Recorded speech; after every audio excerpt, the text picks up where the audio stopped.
to the Loving Lake Geneva podcast. I'm your host, Karen Stray Rappaport. Each episode, I take an outside the wake look at the area's most interesting people, places, and happenings. It's another great day here in Lake Geneva, and the lake looks stunning, so let's jump right in. Well, today we have with us Michael Anagnos, who has a very special company that keeps a lot of people, including me, happy. Welcome, Michael. Thanks for having me today, Karen. Appreciate it. So nice of you to be here. Well, tell us about this company. And I have to say, my shirt and your hat may be everybody's first clue for people watching, but go ahead and tell us about your company and what it's all about. Love to. One of my favorite things to talk about. YaYas, Skordalia. Skordalia, Skordi means garlic in Greek, and Yaya is grandmother in Greek. So I've named this company after my grandmother, which I started in 2016, conceptualizing it. In 2017, I went to my first farmer's market. It was really a transitional period in my life. I didn't really think that I was going to do this long term. And what I discovered was that it just had such a draw for people. The country had been eating hummus for so long, and nobody knew the word hummus 25 years ago. But then when I brought the Skordalia, or the Greek almond dip is what I called it, because I didn't want to put that onto people where they had to be able to pronounce the name, although it's fun. But the Greek almond dip had great success at the farmers markets. And so I looked at my wife and she goes, "You're doing what?" I go, "Yeah, we're going to get into food." And I got a history with my family with the food business. And both my brothers went to the culinary in New York at the CIA. And I went to school in Boston for economics and finance.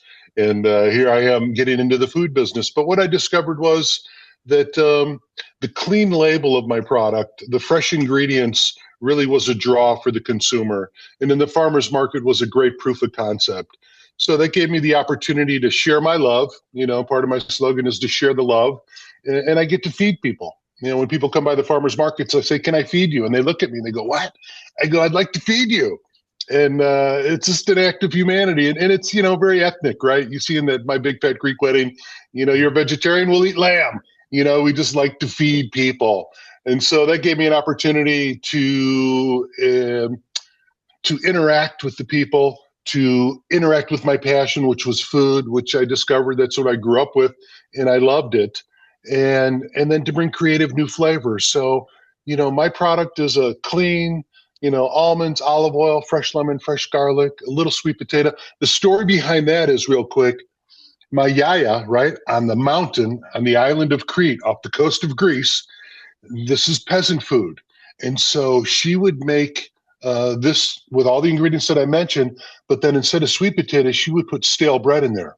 Because many cultures would take stale bread and make it actually sweet. They put cream and eggs and sugar, and they make like a bread pudding. Or they take the bread and they put it in the meat and make meatloaf or meatballs or whatever it might be. And so my wife saw me making it, and she saw me take stale bread. You like actually put it out for a day, get it stale, soak it in water, and put it in the mixture. And she goes, "That's kind of gross." So I was like, "Well, okay, well, I'll take that out." So then I tried different things and a little bit of roasted sweet potato. Now I'm gluten free like a hummus. So that's when all the bells started going off. And I was like, okay, if the consumer's all into hummus, maybe they'll be into this, another alternative in a category that's somewhat boring and needs innovation. And so that's really, you know, how it started. It was just a farmer's market thing that I thought I would do. And it turned into what it is today, which is a growing and thriving business. And you know, I'm at the, yeah, there's, And you can't miss you at the farmer's market. You're such a big personality and a wonderful, warm human being. So that's where I first saw you, and I thought, what's this all about? And then, you know, I am a 30-year vegan. So back when nobody knew what hummus was, I actually did. But hummus gets a little tiring. And so I was so happy when I read your ingredients and how clean it was and said, "Oh my gosh, even I can eat this." So tell us about your flavors, but I have props. My favorite is the red pepper. mm, And then the good old fashioned dill. my favorite. Dill And my is your favorite? daughter, I was going to ask you yes. that. And my Okay. daughter's favorite too. Matter Oh of my fact, we gosh. just put on social media today for St. Patrick's Day. Oh, We perfect. we dyed it green. I go, that's kind of weird for a clean label, and then you're showing it with green dye in there. But this is another part of this journey: asking for help, receiving help, and trusting people. And like my designer, Jen Kippert Design, she did 13 versions, and I picked the first version. And what I've learned is let the professionals do what they do, and and then do what you do well. And that's part of the journey, is building a team. Yeah. But to talk about the flavors that you just picked out there, I don't have the wherewithal as a small businessman, and anybody that's out there that's doing small business, you get into it and you do your research in the stores or wherever that venue is that you need to get to. And I just looked at the red pepper. A lot of people that eat hummus, the number one flavor in the country was red pepper. So I was like, okay, I'll make a red pepper one. And they like spice. So I did the honey jalapeno because the hot honey was big. Sun-dried tomatoes seem to be like a natural. And I do a roasted beet, but the basil is very popular. The roasted beet. Yes. Yeah, it's magenta in color. It looks like sorbet. I use local beets. And then the other one is the basil. You pick the dill. And I tell people, it's the versatility of the product is not just like a hummus. Because our campaign that we're moving forward with now is your upgrade from hummus. Because people go, what is it? Is it a cheese? Yeah. Is there dairy in it? Because it's Greek, they think dairy, or is it, is it in the deli section, or does it go to the produce? And so that's why I call it your upgrade hummus, because it puts you right into the deli section. People like yourself that have an affinity with hummus, they're like, great, maybe we can upgrade our hummus and go into the YaYas. You're finding a couple other hummuses that are out there, Ithaca, and Little Sesame. People are looking for an upgrade in their hummus opportunity. And so we just kind of piggybacked on that and said, hey, this is a growing industry. So we're going to bring out the flavors that they're accustomed to, and then a couple different ones. I love the everything but the bagel too. I know that was all the rage, is all the rage, that everything but the bagel, everything. So it's delicious. And it's, that started out for me. I just turned 60 last week, March 6th. And I grew up with Dean's French onion dip. You've been a vegan 30 years, so, but that's what I grew up with, French onion. So I made a French onion one. And then I was like, oh, wow, this is really good. I said, well, then we should probably do the bagel one, because that was popular. They're all good. That's my biggest problem when I go to the store, is just which ones am I going to get, because I love them all. So is it made? Where's it made? Is it locally? I'm wearing a shirt here. It says Honey Creek Collective. Oh, okay. And in East Troy, there's a facility that was called Michael Fields Agricultural Institute. It was there in the 80s. Some people came from Europe, found this special place. They thought it had an energy like Colorado did. And it was like a vortex. And anyway, so they built this facility, all organic farms, 2 big barns. One barn they turned into a dormitory, and they taught children around the world would come in, and they would teach them organic farming. So it was like an academic teaching school, and still to this day is organic. And then some new owners came in about 4 years ago, and I thought, okay, I'm going to get my eviction notice. I'm out of here. And no, they come in, they say, what do you need? How can we help you? Jody and Jason knew. They took the property over and said, how can we help you? We understand what you're trying to do, and we want to support you. I was like, oh my God, because as a small artisan in the food production space, you need a commercial kitchen to produce. Without that, you've just got a cool recipe that your grandma made, a sauce or whatever, or a cookie, but you need to produce it in a commercially approved kitchen through the state of Wisconsin. So we are an approved, Department of Trade and Consumer Protection, inspects us on a yearly basis. So that's where I make it. And I currently make it in East Troy. Where we're going to now is the next step for a producer like myself is to do a co-manufacturing agreement. So we've got 3 different co-manufacturers that we've signed on with that are doing a testing phase with it. And so that allows us to do our scale. Because right now we've got in the portfolio about 50 stores. Really? And you're more than just Wisconsin, right? Right. We're Wisconsin, Milwaukee heavy, Madison and Milwaukee market really saturated, and now Northern Illinois and the North Shore. And so I joined a program called Naturally Chicago. There's 14 of them in the country. And Chicago was one of the first 3 to start. So I'll be presenter May 27th at the Naturally Chicago event. It's the Pitch Slam event where they pick 7 businesses and get in front of 400 brokers, money people, all sorts of industry people that'll be there. And then there'll be one winner out of the 7. And I'm feeling pretty confident I'm going to do okay because I've got something that's not trendy, but on trend, but not trendy. It's what people are seeking, clean, fresh food. So I'm pretty excited about that. Well, good luck. That's so exciting. Yeah, we did a presentation. I'll say this. We did a presentation with Fresh Time and Meyer Foods 2 weeks ago in downtown Chicago. So I'm getting closer to that set where I'm going to be able to scale and saturate. So that's why I need the co-manufacturer to allow this business to take the next step. The growing. So you're in, obviously up here, you're in Daniel's, and Simple Bakery. what and other Cafe. like actual grocery stores here and in Illinois can people find you in? Grocery stores in Milwaukee are the Sendix family of stores. Yeah. So there's 15 of those in all the greater Milwaukee area. In Madison, we're in the co-ops, the Willie Street co-ops. We're also in the co-ops in Milwaukee at the Outpost. Here in Lake Geneva, Green Grocer in Williams Bay, and then the Simple Bakery in Market, and then Beth at the Bottle Shop. And Beth was like one of my first ones. And then the River Valley Ranch Mushroom Farm out on 50, about 10 minutes out of town. It was people just giving me a chance, because you could tell I'm not an introvert. I kind of like people and I'm out there. So the farmers markets were a huge success. And then I was like, hey, could somebody put this in the stores for the winter and I could feed my family and sell product through the winter?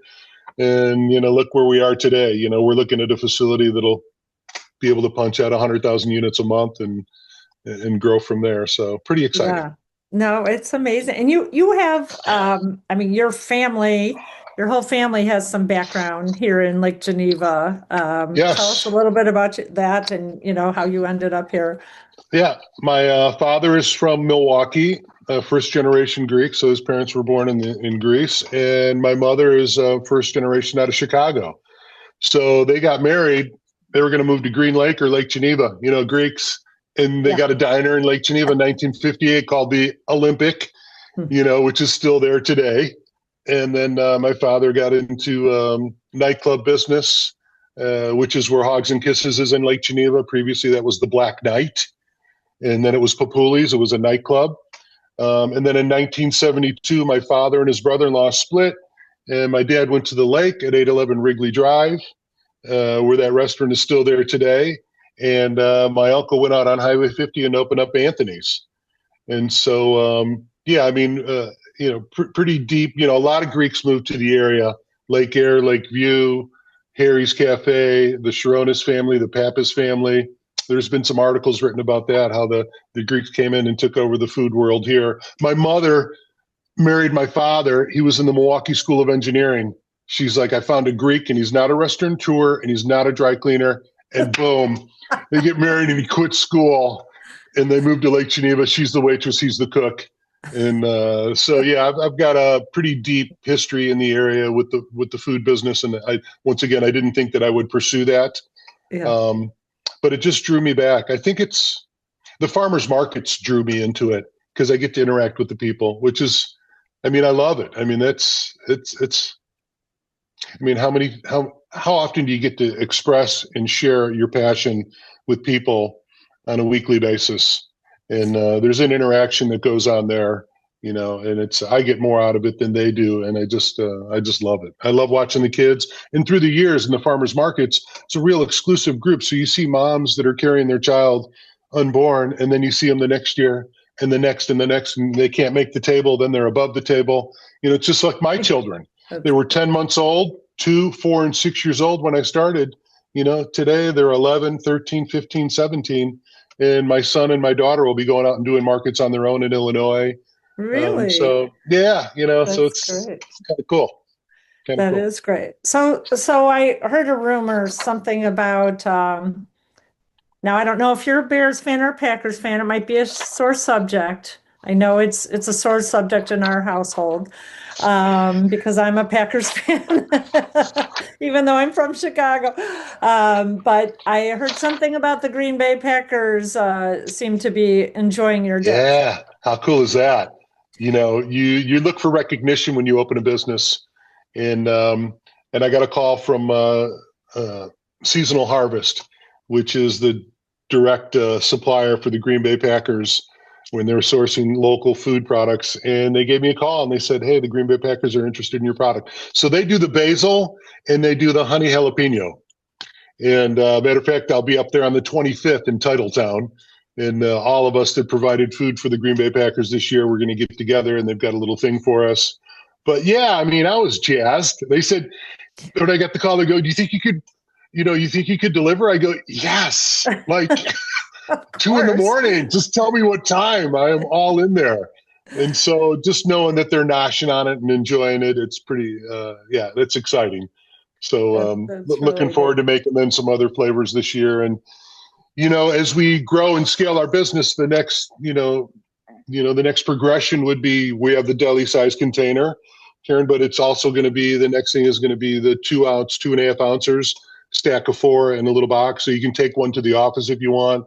You don't have to carry your deli container around everywhere with you. And, but that's a progression, that this business will lead to different types of pack sizes, even a squeeze pack. Yeah. So pretty excited about that. But yeah, they have an NFL team. Enjoy your product. That's really exciting. Well, every time I serve this to people who haven't had it before, when I have out of town guests come in and, I mean, everybody's like, what is this? Because like you said, is it a hummus? Is it what is it? And everybody is hooked and said, can you get me some? And so now, I mean, I knew you were in Illinois, but now I can tell them specifically all the Illinois people where to find you. But everybody is hooked from the first bite. And it's amazing that something that clean, right, can taste that good. Right. Because I tell people I'm not a genius and I kind of fell into it, but how exciting at this time. And my dad would always say this. My dad served this in the restaurant, but this product, like I said, is about 30% bread when it's made, the traditional way. And I changed that. I brought it to today's table. But and he goes, one of you kids got to take this. People need to know about this product. So it's kind of like in the background there, my dad's, on my shoulder going, so one of you kids got to go out and do this. And I tell you, to do this business, to do any kind of business, you got to be a little bit, you got to have unshakable self-confidence in yourself and a belief system and an internal dialogue that says, you know what, this can happen, because there's a lot of ways that it cannot happen. Mm-hmm. But if the journey along the way is inspired by, things like my father or my wife, saying, I got you, go ahead. I'll go pursue my master's while you're doing this in case it doesn't work out, but just being real about the whole journey, being vulnerable. It's a pretty powerful place for me to be. I'm not seeking happiness. And this sounds like, like a rehearsing. I'm finding happiness in the journey. Because it's like this. It's like a biking, and I don't know where the next hill is, but I can't hold all my energy back for the next hill. I got to keep going all the time, and it's working for me. I feel fortunate. I feel really fortunate. I've surrounded myself with some great people that have supported me. I mean, you make a good product and you're a good person doing it for all the right reasons. This is what happens, right? And I can't tell you how much it's killing me that it's sitting next to me and I'm not eating it. But so what are there any like creative uses for it that we always just use it as dip on everything, but do you find anything else I should be doing with this dip I don't know about? One of the main ones, we've got a campaign out there that says, I'd like to propose a toast. And so a lot of people in the country love their avocado toast. There's a big move to healthy fat. So you'll see on my website, YaYasDips.com, you spread this on some toast, some crunchy sourdough, whatever it might be, and then put your arugula and maybe, some cherry tomatoes or sun-dried tomatoes or whatever you like. You put microgreens, whatever it might be. But that's one way to go. Another one people are doing heavily is they're making it into sauces, so you could put your broth, your veggie stock, whatever in a pan, and then add this to it, whisk it, reduce it, and make your sauce that way. A number of people are adding it to their soups. They're putting it in their chilies, their soups. If you think about it, it's a dressing that I've emulsified with almonds. If you take the technical side and just go, this is lemon, vinegar, olive oil, garlic, Okay, so it's really a salad dressing emulsified with almonds. So you could add lemon juice to it, reduce it, thin it out, and make it into a dressing. That'll be probably one of the lines that we'll have coming up, though. We'll do a dressing line because that's just like a natural for this. But Great. yeah, I mean, different, people put it on their pastas. People like to grill chicken and then put the sun-dried tomato on it or the roasted red pepper and let it soften like a compound butter. Some people put it back in the broiler. The dill, now this is my favorite for the Yeah. dill. I used to tell people cook salmon, put a little on it, let it soften. I put it on a hamburger. Oh, And I don't put it on the bun. I put it right on the burger. yeah. But some people use it like a sandwich spread too. Instead of mayonnaise, you've got some nutritional panels here. You got a great ingredient list. So, I mean, there's a couple of things you can do, texture and flavor, and add it to your sandwiches, your wraps, whatever it might be. Oh my gosh, my mind is spinning. I can now Yeah. I'm putting it on everything. I love the pasta idea. I'm gonna try Yeah. that tonight. It's good. It's good. There's a lot of ways to use it. I tell people, you tell me, when I grew up, this was just on the plate. Mm, So it's just like a little accoutrement, something that's there that you can eat with bread. Because once again, it's matriarchal peasant food, and there always wasn't protein on the table. So this was something that was available and then you could eat, and yeah. so pretty powerful stuff. Well, wonderful. Anything else you want to share that we didn't talk about yet? If you don't go to farmers markets, treat yourself. There's a lot of great people, and since COVID, it's even grown even more. And there's a lot of people that are putting their passion into it every week and trying to bring you the best options that you can have locally. And so go out and honor your farmers markets. It's where I got my start. It's where I love hanging out. And come see me in Lake Geneva. And this summer, actually, we're going to be in Arlington Heights and Deerfield and Northbrook and Glenview farmers markets. So we're going to get out and do some markets in Northern Illinois and keep spreading the love of YaYas. And That's so great. yeah, That's my hometown. I grew up in Glenview and we raised our kids in Deerfield. So I'll tell love all my that town. peeps back there. And OLPH, is that what it Of was? course. Okay, I That's did where the all the holiday. naughty boys went to school. we uh, we were at their holiday event this year, and that was a Oh, lot great. No, big fun. I was teasing about that. That was like our joke that they're such good kids. And then when they got to be adults, they let loose. But no, that's a Yeah, great, good great fun. school, great church, everything for sure. And they do a lot of philanthropic work too. So, well, I'd love to end by just asking my guests. I know it's hard to say just one thing, but if you could say, like, what is your favorite thing about being here, living here in Lake Geneva, what would you say? We kind of live in Mayberry. It's a peaceful. I've lived in Caribbean, Hawaii, East Coast, West Coast, down south. And one of my friends said to me, you came back to Lake Geneva. It's a great place to raise a family. It's emotional for me. I love the place. I love the people. Um, it's always been kind to me. I love the lake. I love the ability to get to Milwaukee or Chicago or get up north, Madison. It's a great community, and it continues to grow, and it mindfully grows, and that's important because you can't stop growth, but it mindfully grows, and they make the best choices that they can for the community to grow. And so I always look at the light rather than the dark and say, we keep on going and we keep on growing and we keep on building a strong community because the community is the people. Yeah. So Yeah. yeah, It's a I very, just love very it. special place, that's for sure. All of us It here really know that. is. Yeah. It really is. Well, thank you so much for taking the time. I know you're a very busy guy and happy big birthday. You don't look a day over 40. Thank you. I'm right My there with kids you, keep by me the way. young. So age is just a number, right? So, um, but thank you. And, just a number. I usually don't want podcast to end, but I kind of do because I want to go eat my dips. But Okay. but as always, thanks to the listeners for letting me share my love of Lake Geneva and the wonderful people like Michael who help make it so special. I'm Karen Stray Rappaport. Join me next time as another guest takes their place in the sun. Bye for now. feel alright, like the morning I